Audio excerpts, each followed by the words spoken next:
And welcome to Focal Point, AFR Talk. Jody Brown from our news division, One News Now, brought me an update. Seen this heading this morning, but I hadn't read the story on it yet. My name is Brian Fisher, by the way. The program is Focal Point. The network is AFR Talk, the most dangerous and feared radio network in all of America. And this is a story about Floyd Lee Corkins. He's the guy that went into FRC last summer and shot a security guard. Fortunately, nobody died. Now, I don't think anybody at FRC was armed because of D.C.'s anti-gun ban. The folks at FRC, they're law-abiding citizens.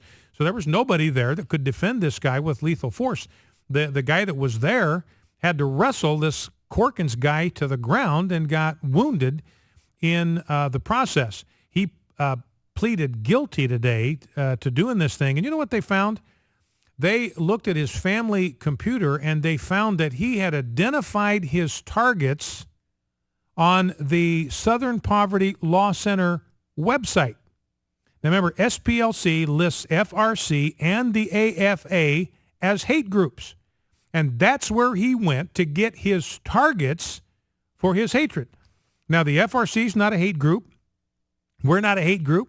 We love homosexuals enough to tell them the truth. We're a truth group. We're not a hate group. We love homosexuals. We want to see them set free. They're in bondage. We want to alert them to the dangers and the hazards of that lifestyle so that they can be set free. We love them, and we want to see them set free. We don't hate them or anybody else. But the SPLC has falsely labeled us as hate groups. So this guy's out there. He's got all this hate stirring up inside of him.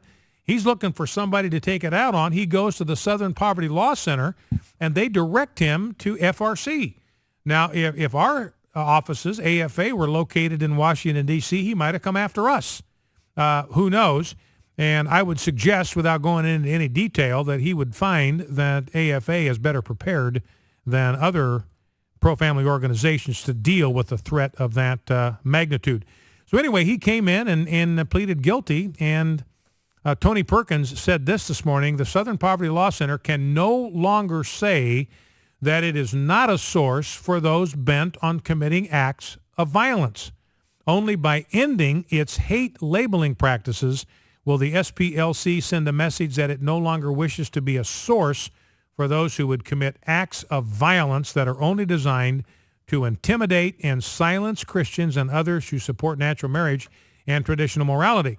And Tony Perkins calls on the SPLC, quote, to put an immediate stop to its practice of labeling organizations that oppose their promotion of homosexuality. So time for the SPLC to stop demonizing organizations that are simply out to promote sexual normalcy. That would include the American Family Association. Now, so that's good news. That's another winnable war moment, that the guy that shot up FRC has pleaded guilty and will spend time behind bars, which is where he belongs. In fact, I believe he really ought to forfeit his own life. This was attempted murder. So the fact he didn't accomplish it, he wanted to kill a whole bunch of people and rub Chick-fil-A sandwiches in their faces. He stated that was his goal.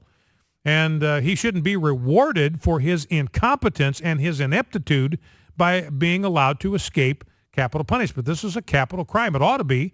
And so the only thing that kept him from killing a whole batch of people was his own ineptitude and the bravery of one of the personnel there at the Family Research Council. Now, we're going to have to carry this into the next segment, but I want to shift gears here a little bit and talk about